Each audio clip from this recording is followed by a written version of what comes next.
Kemudian Gus Dur mereaksi, Muhaimin juga perlu disingkirkan. Dalam kondisi itulah dia kemudian curhat ke saya, Muhaimin gitu loh.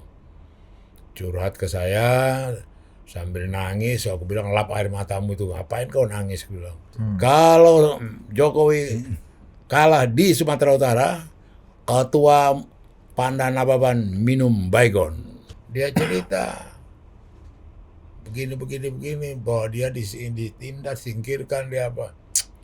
Udahlah, Pak Pandang gak usah percayalah sama dia. 16 tahun yang lalu loh, aku akan jelaskan kepada ibu langsung, kata SBY ke saya. Tapi ternyata tidak. Oh, ada ucapan itu? Ada.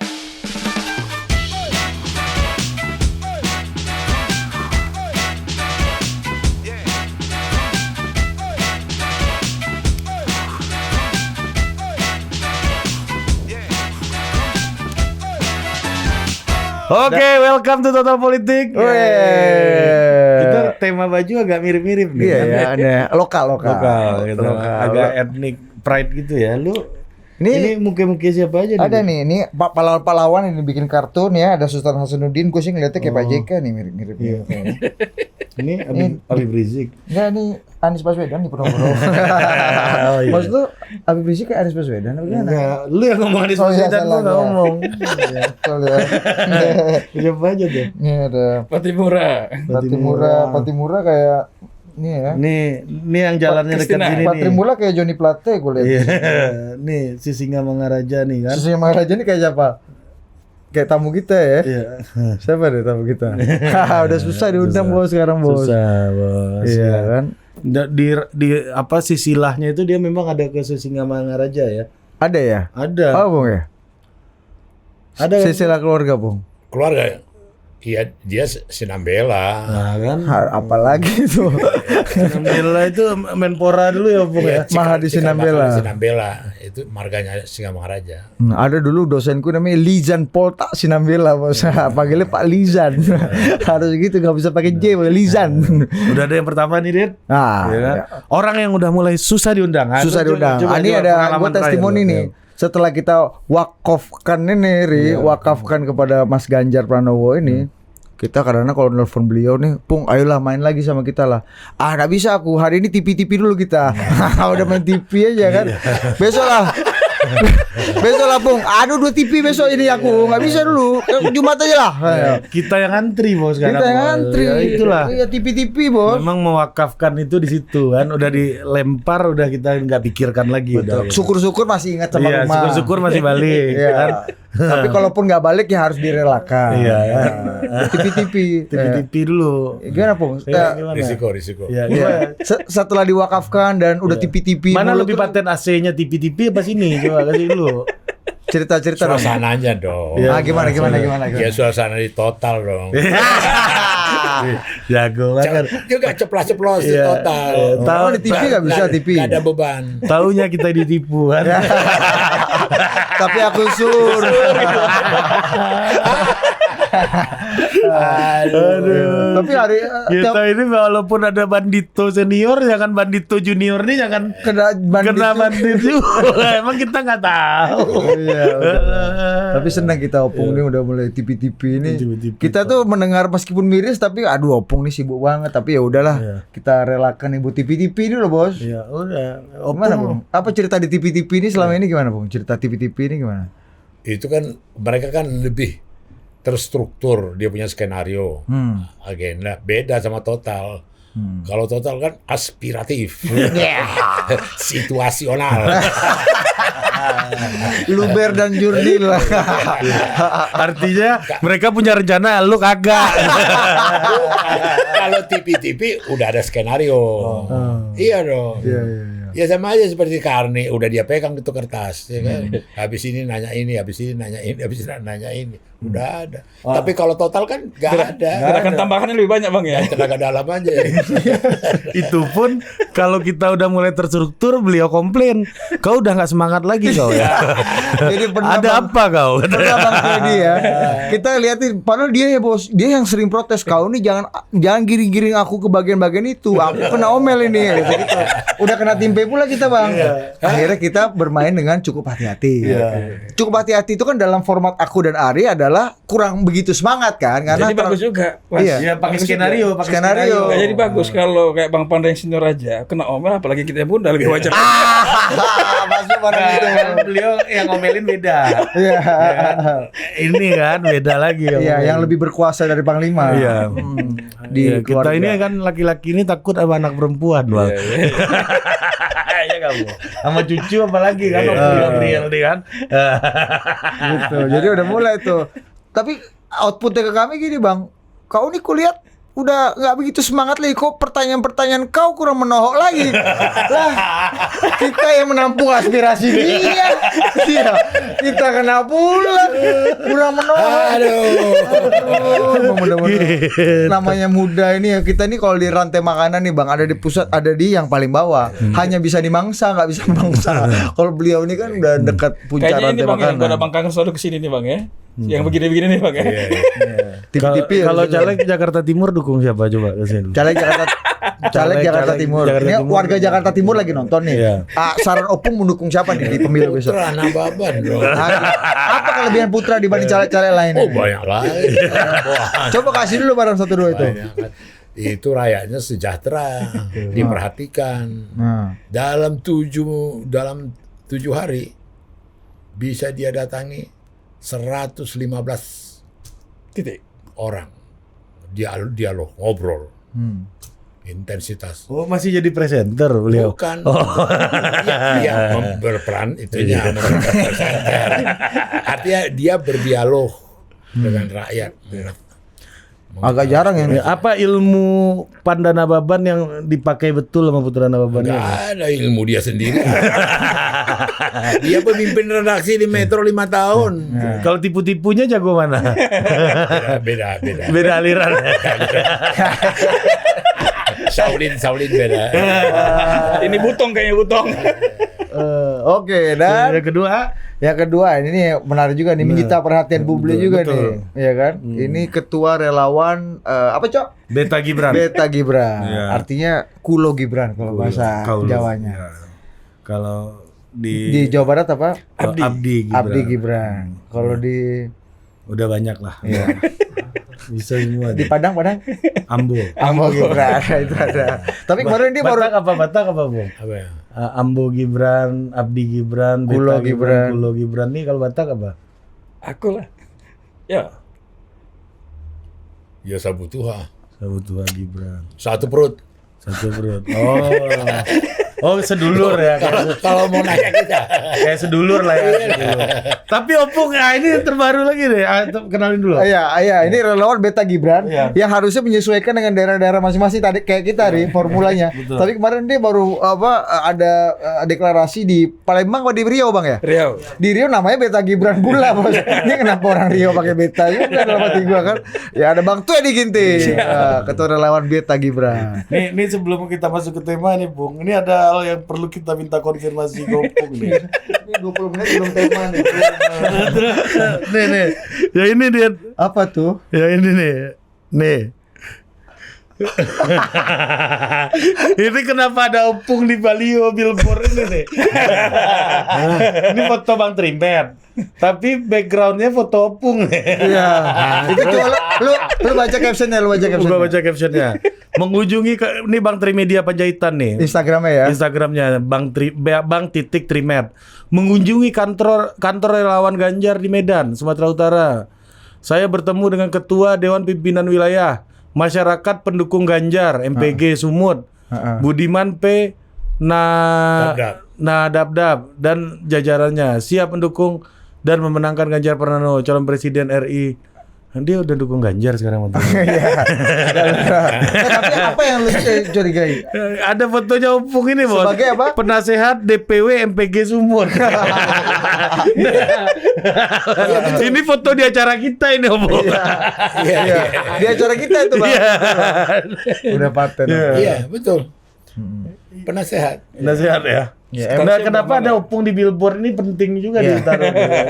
Lo aku kan 8 tahun ketua Sumatera Utara. Iya. Dan kemudian di Sumatera Utara Jokowi menang. Itulah yang dulu saya bikin satu deklarasi di rapat PDI se-Indonesia. Kalau Jokowi kalah, minum Baygon. Serem. 2014. 2014. Maka Ini yang Bang Putra nggak akan lakukan ini untuk Ganjar. Megawati pidato dalam rapat tuh. Panda masih ini Baygon. Ayo siapa yang berani seperti Panda? Megawati tanya ketua-ketua DPD.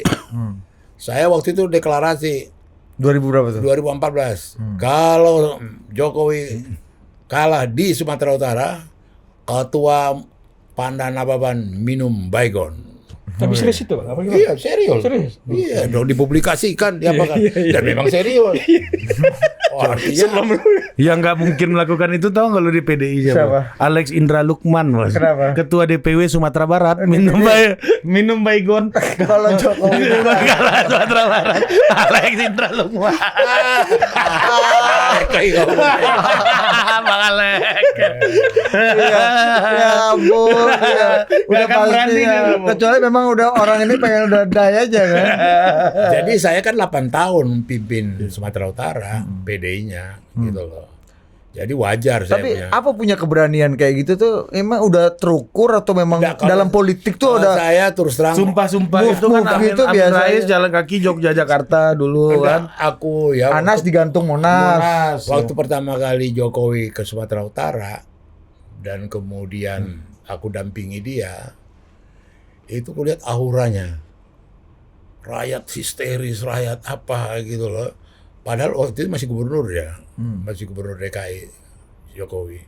Di situ aku lihat, wah lain ini atmosfernya. Dan ini kulihat terjadi sama Ganjar, atmosfer gitu. Jago memang kalau udah senior ya. Semut dia ngoplingnya. Semut ngoplingnya. Bakso malah ini kena dari gigi 2 langsung gigi 5 bang. 3 sama 4 dia lewati. Jam terbang. Lo nggak ini. Iya. Tadi kan Ya kau langsung aja ke intinya nih. tadi kan nanya, Iya. ya.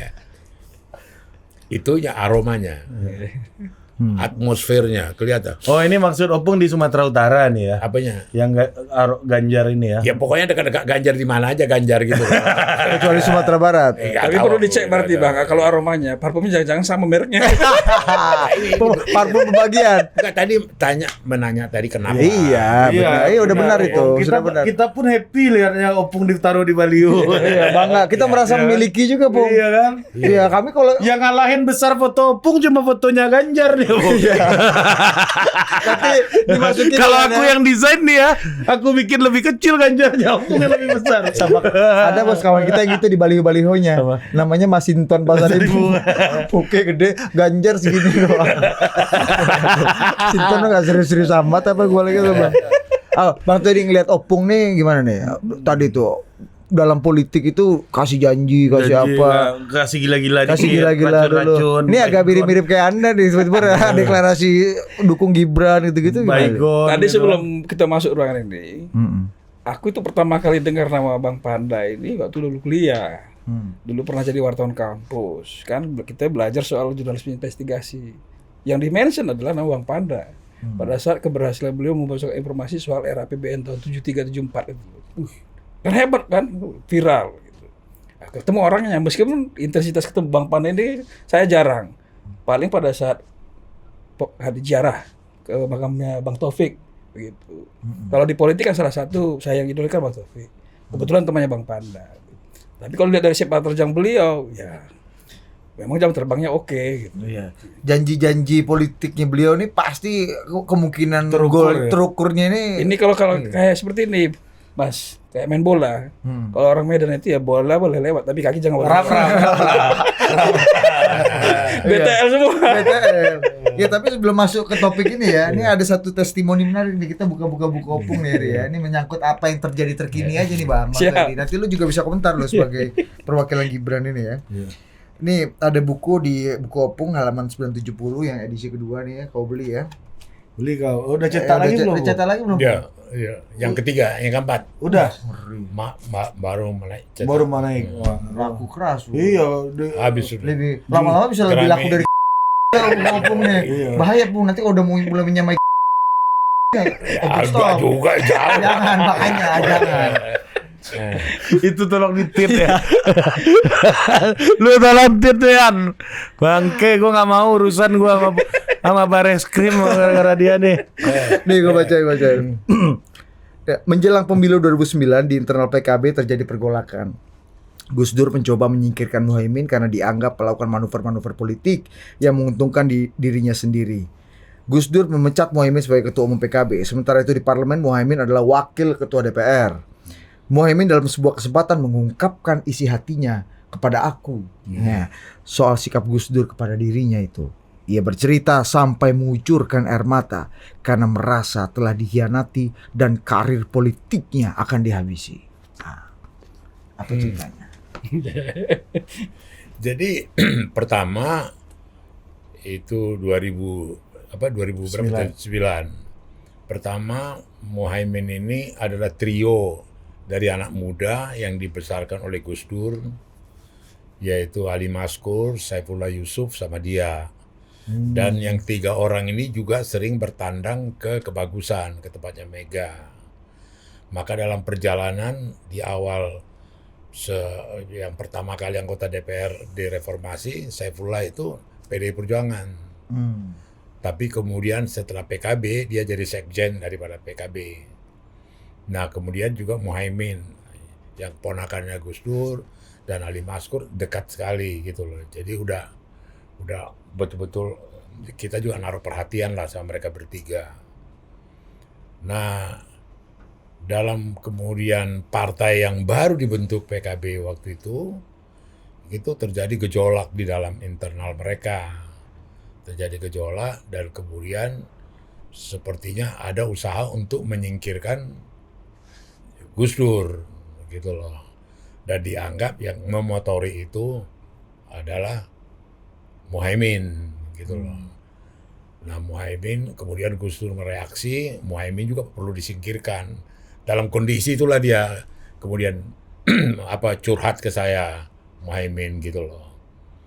Curhat ke saya sambil nangis, aku bilang lap air matamu itu, ngapain kau nangis, aku bilang. Kalau dalam permainan politik ini kau harus pintar main selancar. Ya surfing, aku bilang gitu kan. Dan kemudian juga kedudukan kau di wakil ketua DPR itu kan cukup kuat. Tidak gampang juga kau dirubah. Kalau merubah dia kan tidak tergantung daripada PKB keseluruhan fraksi kan. Terlibat gitu loh. Nah kemudian setelah dengan Muhaimin, saya tanya orang yang cukup saya dekat dan paling tahu juga mengenai PKB, Mahfud. Ya kan? Mahfud kebetulan sama-sama satu komisi, sama saya di komisi 3. Saya tanya Mahfud, Muhaimin datang ke saya, dia cerita begini, bahwa dia ditindak, singkirkan, dia apa. Udahlah, Pak Pandang gak usah percayalah sama dia. Loh, kenapa? Dia nggak ada moralitas, nggak ada. Loh kenapa? Dia nggak hargai Gus Dur. Dia tidak menghargai Gus Dur, katanya kan. Dari situ aku nilai dia tidak ini, katanya. Tidak ada hormatnya terhadap Gus Dur gitu loh. Nah berapa bulan yang lalu saya ngomong sama Pak Mahfud, dia bilang ada kaitanmu nggak dengan PKB-nya siapa ini Muhaimin? Dia bilang total nggak ada, saya nggak ada kaitan, saya nggak ada hubungan dengan PKB-nya itu gitu loh. Itulah apa tambahan ini dalam kaitan kedua tokoh ini gitu loh. Jadi yang paling kalau dianggap yang paling mewariskan, mewakili kegusduran itu sekarang siapa dalam politik nasional kita, Pung? Kan calon Gus Dur bahkan katanya ada wasiat Pak Prabowo ya. Katanya Prabowo paling ikhlas dan nanti akan jadi presiden atau orang apa. Saya pikir ya Mahfud dalam tindakannya, dalam perilakunya, dalam the way of thinkingnya, dalam apanya dia dengan Gus Dur. Banyak contoh, banyak sahabat dalam soal sikap dan kemudian juga ke praktisnya dan kesederhanaan dalam apanya gitu loh. Saya pikir saya bisa klaim bahwa dia menteri yang paling sederhana, menteri yang paling apa adanya gitu loh ya. dan kemudian juga tanpa beban dan punya nyali. Kita udah lihat reputasi dia baik di DPR, baik waktu dia MK, ketua MK, dia kan melakukan terobosan dengan rekaman yang dia expose itu waktu itu kan. Kemudian juga jadi menteri, Menko. Dan selama Republik Indonesia berdiri, baru ini sipil Menko Polhukam. Biasanya jenderal-jenderal. Jenderal-jenderal tak ada seberani dia. Nggak bisa aku tanya, nggak ada sehebat dia. Siapa pernah Menko Polhukam? Wiranto, SBY, Luhut, siapa? Teddy, siapa? Nggak ada sehebat ini. Dia cakup ini, dia cakup, dia tindak ini, dia apain ini, macam-macam. Tindakan-tindakan dia yang terukur. Artinya Jokowi sangat senang punya tukang pukul seperti ini, Mahfud. Iya, dia punya orang yang betul-betul ini handal dan nggak ada interest yang kemudian komplikasinya nggak ada gitu loh. Itu kalau saya lihat ya. Jadi maka pernah saya katakan Indonesia ini 4-5-6 bulan yang lalu, Indonesia ini berbahagia punya Mahfud. Gitu loh. Bangga punya Mahfud. Ya kan? Bagaimana coba udah tenggelam masalah BLBI. Bisa dikejar itu BLBI. Sita ini, segala macam. Ternyata masih banyak bolong-bolongnya BLBI. Siapa yang ngerjain itu? Mahfud. Ya kan? Belum lagi siapa yang disuruh, yang banyak itu yang korban di luar negeri jadi stateless karena dianggap dulu tidak mau menandatangani pernyataan tahun 65 yang anak-anak muda Indonesia dikirim sekolah ke luar negeri. Kemudian ini siapa yang mengapain itu? Mahfud berangkat jemput bola ke luar negeri bersama Loli, ya kan? Kembalikan mereka. Artinya betul-betul dia terukur lah gitu loh, tindakan-tindakan dia gitu loh. Jadi ya dia NU dalam arti kata ya setahu aku dia NU gitu loh. Jadi maka waktu dia dulu mau jadi wapres, kemudian diganti dengan Ma'ruf, waktu itu kan karena dia dituduh ada masukan ke Jokowi, dan di sini juga Jokowi nggak begitu tegas. Masukan dari siapa? Ya, kalau ceritanya Romi, cerita Romi itu kan karena datang Muhaimin katakan dia bukan NU. Kemudian Erlangga katakan dia dulu mendeklarasikan konseptor pembubaran Golkar dan sebagainya, ya kan? Ya, namun demikian, walaupun dia tidak wapres, dia bikin yang terbaik Menko-nya, Menko Polhukam. Itu satu-satunya sipil loh. Belum ada sipil loh jadi Menko Polhukam. Semua itu bekas panglima, jenderal ini, jenderal semua, deretan jenderal semua itu. Itu keberaniannya bisa kayak gitu, kenapa tuh? Karena Madura atau karena bisa juga Madura, dia punya karakter. Karakter, nggak banyak neko-neko, nggak banyak tipu-tipu, nggak banyak ini, apa adanya dia kerjain. Dan punya kepribadian gitu loh. Itu kelihatan kok dari apa dia. Nggak ada beban sama dia, nggak ada komplikasi, nggak bisa diklaim dia sebagai pengusaha, ya kan? Kalau apapun ceritanya kan Prabowo pengusaha, Luhut pengusaha, ya kan? Banyak lagi yang lain-lain tuh, ya kan? Wiranto juga punya usaha, ya kan? Kalau seperti dia, paling apa? Tambahan masukan dia, kuliah di universitas sana, kuliah di universitas ini. Ya kan, ngajar di sana, ngajar di sini, tambah honor dia. Ya di situlah apa dia gitu loh. Begitu ceritanya tadi dalam kaitan Muhaimin sama Memang Mahfud. barang ini dari dulu nggak akur-akur banget ya berarti ya. Mana? Mereka dua? Iya. Oh iya, beda. kenapa, Bu? Kan dua-duanya tadi Opung bilang ada 3 anak muda Gus Dur, ya ada Gus Ipul, Caimin dan Ali Mastur. Ali Mastur. Nah, justru di sini yang bertentangan dengan Gus Dur Caimin adalah Pak Mahfud yang bukan termasuk list anak mudanya. Iya, dia skakal ya perantara dia. Jadi Gus Dur sama si Muhaimin ada di tengah itu ada Mahfud gitu loh. Oke. Nah, waktu Presiden Gus Dur, dia kan langsung Menhan waktu itu. Ya, Menteri Pertahanan. dan Mahfud ini dulu pun hitungannya bukan muda-muda kali ya. Iya, dia udah Menteri Pertahanan waktu itu. Jadi memang dia udah diperhitungkan gitu loh. Iya. Tapi apa yang membuat Imin sendiri 2019 ya Pung ya, itu sampai bahkan membuat juga PBNU dan waktu itu Kiai Ma'ruf ya, at the same time juga bilang bahwa sampai ada statement bahwa Mahfud itu bukan NU gitu. Sampai harus declare ke publik gitu bahwa NU bukan Mahfud. Wah, itu kan eksplisit sekali tuh. Iya, tetapi orang tidak semua percaya kan. Artinya tidak seluruhnya kemudian Muhaimin mengatakan itu langsung dipercaya. Ya enggak lah. Nggak, bukan apa yang membuat waktu itu struktural PBNU termasuk wakil presiden sekarang, termasuk Kiai Said, termasuk Gus Imin itu betul-betul nggak suka sama Mahfud itu, Pung. Apa ya? Ya enggak juga lah. Di mereka itu kan ada juga mazhab-mazhab kan. Ada juga kemudian kelompok-kelompok, ada juga klik-klik, ada juga ini. Ya sama dengan waktu saya sehari sebelum deklarasi Megawati sama Hasim di Tugu Proklamasi jalan proklamasi di Tugu Proklamasi itu kan waktu itu deklarasi siapa Megawati dengan si Hasim. Sehari sebelumnya saya ketemu Gus Dur. Gus Dur ngomong ke saya, Pan, kasih sama Mega, kalah itu. Lu kenapa? Nggak bisa apa-apa itu. Hasim Mujadi. NU juga nggak ini ke dia. Gitu. Itu gue ingat betul itu. Karena besok mau deklarasi, saya nggak tega nyampein ke Mega. Karena sehari sebelumnya Opung dikasih tahu. Iya, sehari sebelum dikasih tahu. Nggak mungkin Opung informasi ini membatalkan deklarasi ini ya. Iya kan. Saya bilang sama Gus Dur, Gus, kenapa gak ngomong langsung ke Mbak Mega? Udahlah, aku ngomong juga dia gak percaya.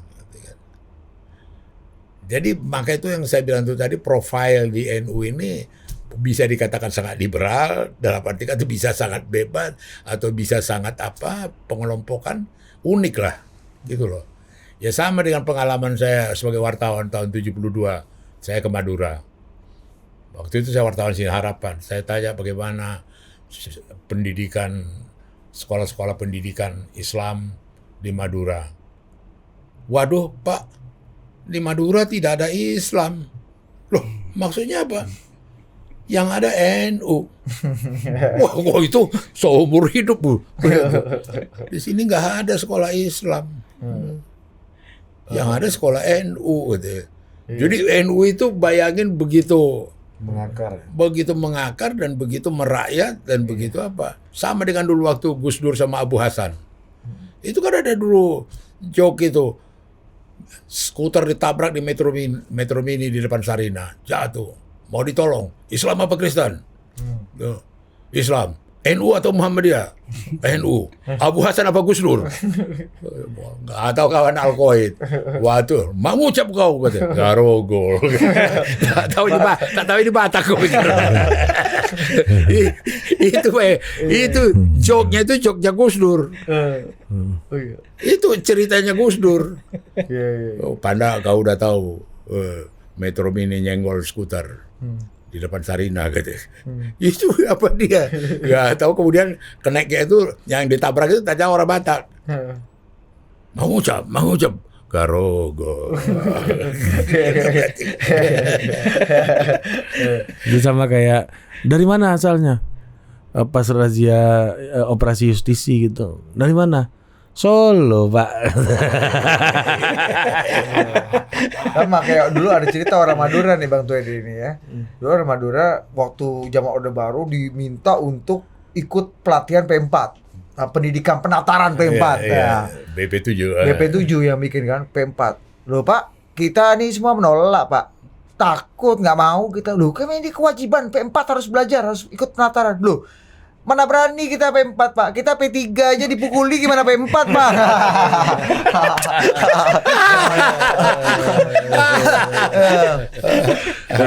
Nah, balik lagi ke soal friksi Caimin dan Gus Dur di PKB. Opung kan cukup mengikuti kan waktu itu kan Pasti Iya. jadi pembicaraan orang politik gitu.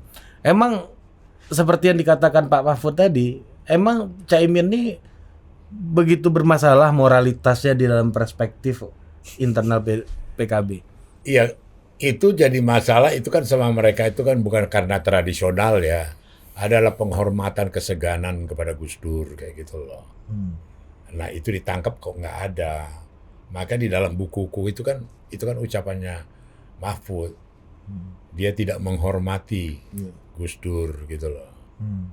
Dan buat mereka kan Gus Dur ini orang yang sangat dihormati gitu loh. Legend dan dia betul-betul punya pengaruh yang ini gitu loh.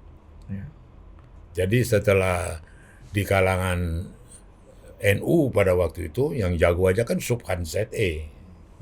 Ya kan? Habis Subhan ZE baru Gus Dur. Idam Khalid lah. Ya, hah? Idam Khalid. Dalam hal ini dia lebih baik di politik dari segi Oh, moral, kultural, dari segi kultural, kultural gitu loh.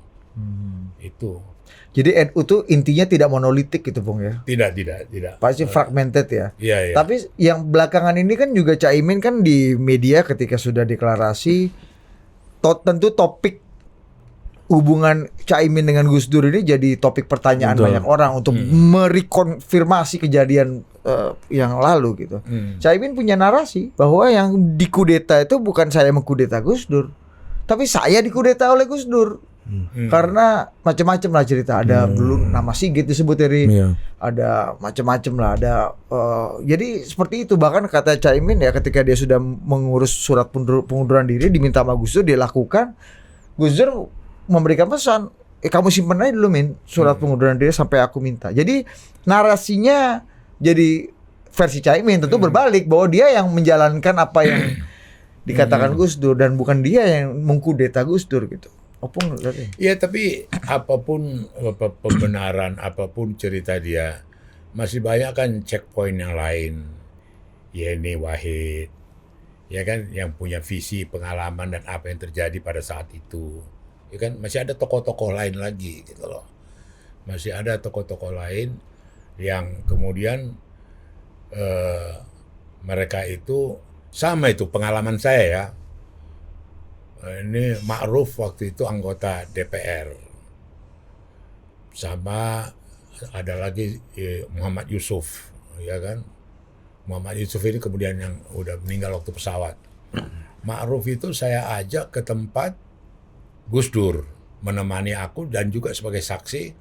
Waktu itu Mbak Mega menyuruh aku menanya Gus Dur, kenapa Gus Dur ngomong dalam satu, dia presiden, dalam satu coffee morning, Gus Dur ngomong Mega lagi pacaran sama ajudannya. Taufik saya mau tangkap karena menyelundup pasir dan segala macam. Jadi Mega cerita ke aku, Panda, kau tanya dulu Mas Dur. Kalau ke Gus Dur, Mega itu manggilnya Mas Dur. Dia ngomong begini. Aku pacaran sama ajudan, ini begini. Ah masa Mbak Mega? Iya. Otak wartawan gua jalan. Siapa yang hadir? Kapolri. Siapa lagi? Kasat, Panglima. Larilah aku ke rumahnya Bimantoro, Kapolri. Di Kebayoran Baru. Pak Bimantoro, apa kemarin dulu coffee morning sama Presiden? Iya. Apa betul Presiden mengatakan mengenai Mbak Mega pacaran sama ajudan, kemudian Taufik Kimasnya duduk pasir? Iya. Dia ngomong begitu? Iya, dia ngomong begitu. Nah, supaya aku mempunyai kekuatan dan saksi, ku ajalah Ma'ruf yang wakil presiden sekarang. Nemanin Saksi. aku ke istana. Jadi saksi. Jadi saksi untuk dengar apa saya gitu loh.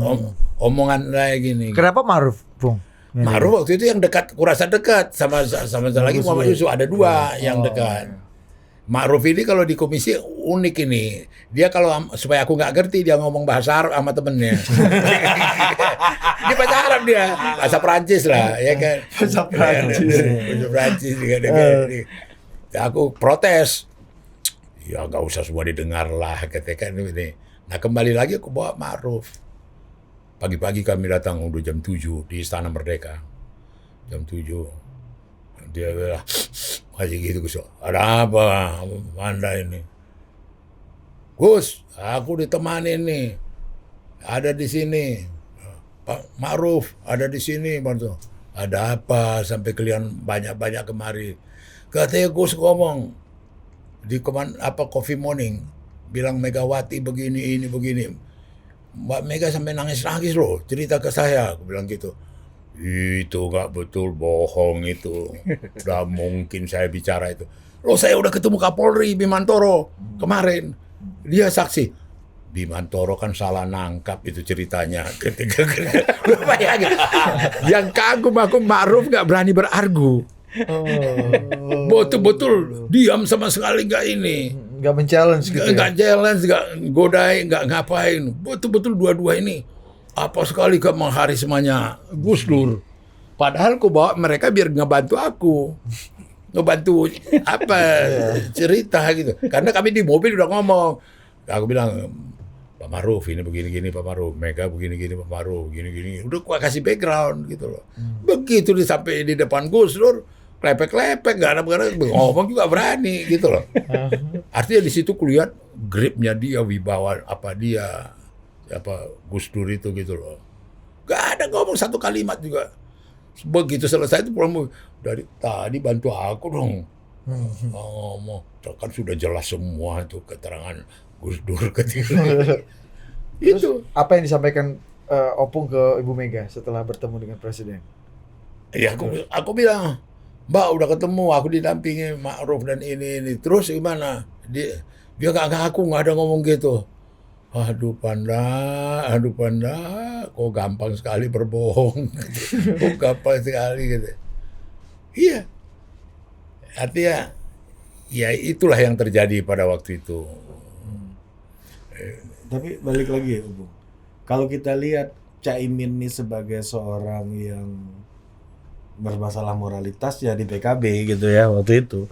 Tapi faktanya sampai hari ini beliaulah yang jadi ketua umum PKB dan bisa bertahan selama itu. Ini sama 16 tahun ya? 16 tahun. Seperti halnya kita lihat Bu Mega dulu kan waktu Suryadi mau mengangkat pamor PDI di Orde Baru, keluarga Bung Karno harus masuk nih gitu kan. Dan memang terjadi impact-nya, suaranya PDI meningkat setelah masuknya Bu Mega dan keluarga Bung Karno, dan pada akhirnya terjadi juga konflik. Meskipun Suryadi juga pada akhirnya juga ingin mengeliminasi. Iya, itu maksudnya itu kan. Membesarkan macan, Iya, tapi kan pada faktanya Bu Mega yang mau di eliminasi sama Suryadi akhirnya survive, PDI-nya besar seperti sekarang dan masih survive seperti sekarang, dan PKB juga sama. Apapun itu moralitasnya bermasalah, tapi faktanya Caimin masih survive sampai hari ini dan didukung oleh kader-kader partainya gitu. Nah, Opung ngelihatnya gimana? Apakah ini berelasi nggak antara ketidaksukaan kelompok Gus Dur kepada Caimin dengan partai ini harusnya bisa udah nggak jalan kalau memang kekuatan ideologis pendukung Gus Dur sekuat itu gitu di PKB gitu. Yang menjadi Pertanyaannya ya apa iya Caimin membutuhkan legitimasi itu gitu ya. Maksudnya dia masih bisa survive gitu walaupun dianggap pengkhianat Gus Dur. Artinya di dalam pun juga sikap yang anti Gus Dur ada. Atau nggak 100% percaya sama Gus Dur lah gitu. Atau sikap kritis kepada Gus Dur ya, juga hidup selama ya, ini gitu. Ya. Gimana menurut Opung? Tapi saya terus terang punya keterbatasan juga tentang mereka. Kalau selama aku bergaul atau ikut dengan mereka punya keunikan gitu loh. Keunikan dalam soal kultural, keunikan dalam berpolitik, punya gaya sendiri, cara sendiri. Dan terus terang aja, saya kan cuma checkpointnya bagaimana Mahfud, bagaimana Yeni Wahid, bagaimana siapa gitu aja. Ya kita juga harus akui bahwa dia sekian tahun bisa mengapakan PKB walaupun tidak begitu signifikan kenaikan apanya gitu loh. Nah, jadi saya ya kurang elok juga saya membicarakan lebih apa partai lain gitu loh. Nggak terlampau, cuma itu aja indikator buat aku. Kebetulan kita bicarain ke situ karena ada faktor tadi Mahfud. Itu aja. Mahfud yang bicara soal moral. Ya, Ya kan? maksudnya kenapa orang-orang kayak Pak Mahfud malah nggak survive di internal gitu, bertarung gitu. Enggak, dia nggak mau, dia nggak berminat dia. Dia cerita sama saya. Dia nggak berminat. Oh, ini cerita dulu ya, bukan Iya. sekarang. Iya. Nggak berminat dia. Berminat ambil alih PKB atau Iya, berkarir di iya, PKB. Iya, Mas- nggak begitu apa dia. Oh, berarti Iya. Caimin nih Maka konsekuen dan begitu dia keluar dari PKB kan dia karirnya kan udah lain, jadi Mahkamah Konstitusi. Ya, meskipun di MK pun kita tahu yang promotor utamanya PKB dan Gus Dur waktu itu kan. Iya, itu. Oh, berarti karena nggak berminat Pak Mahfud nih, Caimin jadi menguat di PKB karena yang lain nggak minat. Ya. Tapi kan ada gosip juga Pung beberapa tahun terakhir sebelum kita masuk ke topik kedua nih ya. Ada beberapa upaya baik yang tertutup, setengah tertutup ataupun terbuka ingin mengambil alih PKB lagi gitu. Oleh kubu Gus Dur. Aktor-aktornya tentu saja. Ada Mbak Yeni pasti. Ada misalnya sempat disebut-sebut misalnya Gusman ya waktu itu Ri. Pak Mahfud juga sering disebut gitu misalnya. Ini Opung ngeliatnya gimana? Nggak, saya nggak nyampe apa. Ya, kalau yang setahu aku Mahfud sendiri nggak punya Ya. pikiran. Nah, apa menurut Opung ya, ini kan kasus Bu Mega nih. Ini sebelum kita jam nih. Kasus Bu Mega setelah konflik sama Suryadi bisa bertahan, survive. Ya dan bahkan PDI gede seperti yang saya omongin. Caimin juga gitu kan. Setelah berkonflik dengan geng Gus Dur, survive juga, gede juga kayak sekarang. PKB walaupun nggak signifikan kata Opung kalau dibandingkan sama PDI ya masih jauh gitu, tapi pertumbuhannya sebagai sebuah partai yang ikonnya seperti Caimin sekarang gitu ya, bukan Gus Iya, Dur iya, yang iya. kuat, ini sangat luar biasa gitu loh. Meskipun ukuran elektabilitasnya Caimin sendiri tidak pernah lebih besar dari partainya gitu lah ini bisa. pertanyaannya kekuatan apa yang dimiliki orang-orang yang setelah berkonflik ini, dari belajar dari Bu Mega mungkin. Kekuatan dari Orang-orang yang setelah berkonflik hebat ini ya, apa yang mereka miliki sehingga barang ini tetap bertahan gitu dan malah makin gede seperti PDI. Bisa lolos dari konflik dan melawan main power yang Iya. berkuasa pada waktu itu. Apa? sebenarnya Caimin melawan siapa pada waktu itu kan hanya internal mereka. Ini melawan, maksudnya ini Bukan konflik internal, melawan Bung. satu kekuasaan di luar. Internal competition lah. Bu Iya, Mega kan iya. bisa sampai titik ini setelah dia menang internal competition melawan Pak Suryadi. Begitupun dengan Caimin. Gitu. Begitupun dengan Pak Zulhas misalnya, internal competition lawan Pak Amin Rais dia bisa berhasil menangkan gitu. Apa kekuatan dan apa ya value ya? Nggak bisa dibikin jadi contoh itu. Ketiga itu dari apa Zulhas atau Muhaimin dan Mega. Mega itu punya keunikan tersendiri konflik yang dihadapinya. Tidak semata-mata Suryadi. Sarwan Hamid lah, Sudomo lah, Faisal Tanjung lah, institusi-institusi militer. Gitu loh. Yang yang bikin kongres di Medan ya teror, kongres di Palu, baru terakhir itu kongres di ini, kongres di apa di Surabaya, kongres luar biasa gitu loh. Pak Ganjar teleponnya. Itu aja yang kulihat kayak ininya. Iya, iya. Jadi setelah melewati ini Pung ya berbagai mekanisme partai lah ya, Iya. pertarungan normal di partai ya Pung ya. Iya. Beda-beda kalau seperti kita. Itu kan artinya satu-satunya partai di Republik ini yang diserbu kan PDI Perjuangan. Ya toh? Bayangin tuh habis penyerbuan itu sedihnya aku lihat kamar kerjanya Mega, benderanya di mana, apanya di mana, sofanya di mana. Wah ngeri itu, porak-poranda itu diserbu. Artinya partai lain tidak mengalami itu gitu loh. Iya. Jadi Udah tuli Pung ya. iya, jadi tempaan terhadap Mega itu betul-betul. Pung, ada yang bilang juga yang salah satu yang membuat Bu Mega sulit juga mungkin rekonsiliasi dengan Pak SBY adalah memori Kuda Tuli juga, selain memori Oh ya. 2004 ya. Ketika Iya, itu Pak SBY Kasdam Jaya gitu. Iya ya. Seberapa punya variabel nih Pung Pak SBY dalam proses Kuda Tuli, kan selama ini Opung 2004 ke atas nih. Jadi gini ya, Mega ini unik. Dia sama militer sama tentara itu punya keunikan tersendiri. Bisa aku percaya nggak dia presiden, dialah yang pidato, saya tidak mau Prabowo jadi stateless. Ya. Saya minta dia supaya kembali sebagai warga negara. Itulah cara Pancasila, kata Mega. Gitu loh. Dia bahkan bisa dengan Prabowo, Mega Prabowo. Gitu loh, campaign calon presiden. Jadi apa dia ya? Unik gitu loh. Nggak langsung dalam permainan politik langsung, walaupun dia banyak diintimidasi oleh Faisal Tanjung yang bilang libas, Sarwan Hamid yang porak-porandakan kantor kami gitu loh. Dia bisa kembali ke pertanyaan yang tadi gitu loh. Dia bisa menempatkan di mana dan bagaimana. Dia tidak membabi buta dan dia tidak black and white, hitam putih. Artinya ada harapan dong Pak SBY rekonsiliasi atau Loh, kayak itu bergabung lagi. tak ada pada Mega ada kok, belum ada. Cuma sekarang kejujuran keapaan daripada integritasnya daripada SBY. Iya dong, itu aja dong. Bukannya simple kok. Tapi kan kemarin Abang juga bisa nanya loh Bang, nih mumpung ini Bang. dan Kita boleh tanya komentar aja. juga. Abang boleh baku tanya Dan juga. kemarin Pak Hasto juga bilang kalau mau gabung deklarasi Ganjar dulu katanya. Iya. Iya. Berat banget berat dong. banget. Loh kok berat? Ini kan pengalaman pahit apa yang terjadi sebelumnya. Jadi begini ya, banyak kita Maksudnya pengalaman Pak ditipu. Iya dong, apa yang terjadi di koalisi koalisi perubahan sama koalisi Indonesia Maju, ya kan? Itu kan pelajaran yang paling mahal. Dan itu terus terang kalau mau konsisten dan tetap ingat apa yang dinasehati oleh Jokowi, berpolitiklah dengan budi pekerti. Ada tata krama. Ada kemudian satu sikap yang moralitasnya terukur.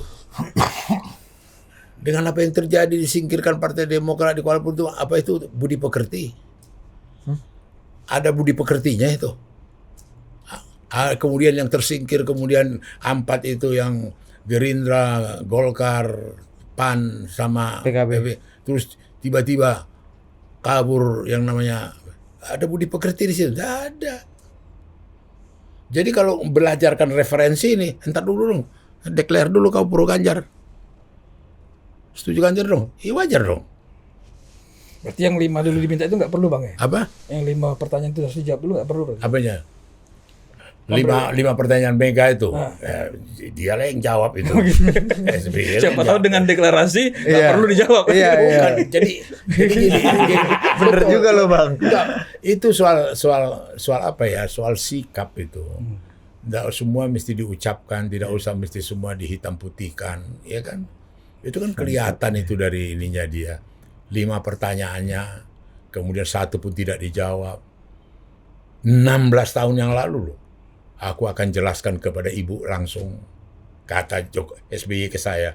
Tapi ternyata tidak. Oh, ada ucapan itu. Ada, di buku saya tulis itu. Terus nanti Setelah naik cetak keempat nih buku tulis ini orang nyari-nyari juga nih. Iya, nggak bisa beli bos. Udah habis Bang tadi. Iya. Buku mahal pula 200.000 di nih. situ SBY jelas mengatakan, sebelum saya pisah dari Istana Merdeka, udah tengah malam tuh jam 11 malam. Pak Susilo, nanti saya bilang ke ibu apa? Panggilnya Pak Susilo. Pak Susilo. Nanti saya jelaskan apa kepada Ibu Mega. Tahulah nanti akan saya jelaskan. Saya akan memberikan penjelasan terhadap 5 pertanyaan itu. Sampai detik ini nggak ada. Nggak ada itu. Apalah sulitnya itu. Mungkin udah dijawab, Opung aja nggak dikasih tahu. Siapa? Sama Pak SBY. Ya, Langsung. versi dia. Ya nggak tahu lah. Mega nggak pernah cerita. Iya. Bung, tapi kan syaratnya masuk susah banget ya Bang. Nggak ada. Harus deklarasi dulu. Ini maksudku ini nih. Kan niat koalisi itu ngobrol dulu, nanti kita Iya. deklarasi bareng-bareng itu. Artinya Bu Mega Ini- juga nggak pengen-pengen banget Tak tuh kayaknya. ada itu. Mega ini- itu tak ada bikin syarat. Tak ada. Loh, kata Mas Hasto Sekjen. Iya. Bukan Ini kan kayak soal orang 5 pertanyaan tadi tak ada syarat itu. orang nikah. Syarat dia itu. orang nikah, Bung. Kita resepsi dulu habis itu baru ngobrol kan susah juga Iya. kayak gitu, bukan? Resepsi dulu, Baru kan? lamaran. Baru lamaran. Baru akad nikah kan. Langsung taruh aja. Iya, gimana tuh, Bung? Itu sih kawin lari tuh. Nah itu kan PDI kan kayak gitu. Iya, kenapa? nggak ada itu. Kenapa nggak layaknya koalisi dulu? Kayak koalisi pada umumnya, Ya, disambut ngobrol dulu, dulu. nyamakan frekuensi. Udah ngobrol kok. Hah? Puan sama si AHY udah ketemu. Oh, Udah itu. ngobrol. Itu kan keramaian. itu kan Loh, kok apa keramaian? keramaian. Dan apakah Mbak Puan dan Mas AHY pengambil keputusan utama di partai masing-masing? Kan Paling enggak. tidak kan sudah ngomong. Paling tidak. Kau jangan tanya yang paling utama, tapi yang paling tidak. Itu. Kacau ini. Kurang jelas. Jadi lu ngeliatnya nggak serius-serius amat Ibu Mega mau rekonsiliasi. IQ dia. IQ dan IQ. Tidak ada, jangan salah ya, tidak ada persyaratan. Nah. Jawab dulu yang 5 itu gak ada. Soal resepsi, Ini Pak Hasto nih. Pak Hasto, Jojo. Kalau Pak. itu ya wajar karena 2 peristiwa yang tak ada budi pekerti itu. Kalau nggak ada yang peristiwa tanpa budi pekerti itu. kalau misalnya Pak SBY udah deklarasi ya dukung Ganjar, apakah Bu Mega mau terima? Pasti. Bagaimana? Misalnya nih, syaratnya Mas Hasto udah dipenuhi. Aku deklarasi Pak SBY bersama Mas Ganjar, misalnya. Bu Mega mau maafkan nggak? Bu Mega mau kumpul nggak bersama Pak SBY? Ya, Mau Pak. nggak bergandengan tangan? Mau lah kalau udah begitu. Coba aja suruh.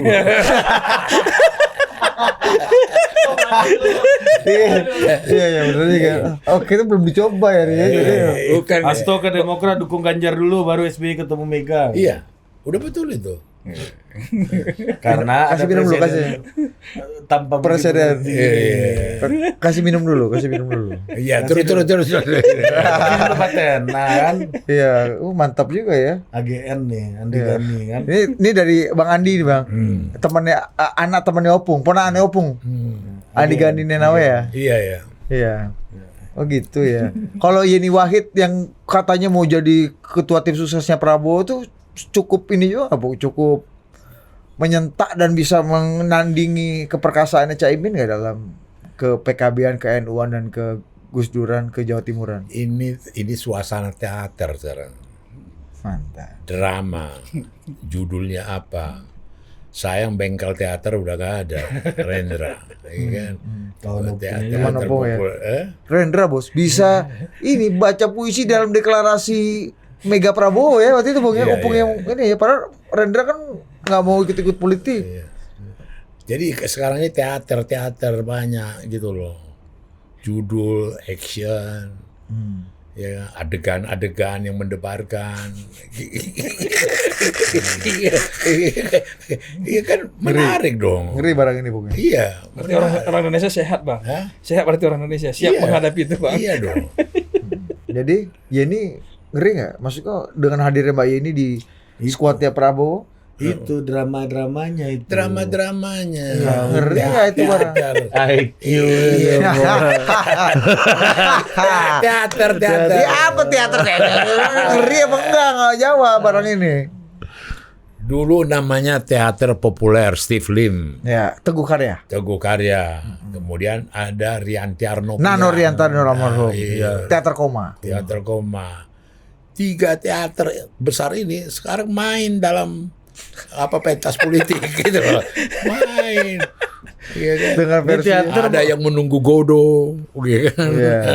Ada lagi burung kondor dengan ini.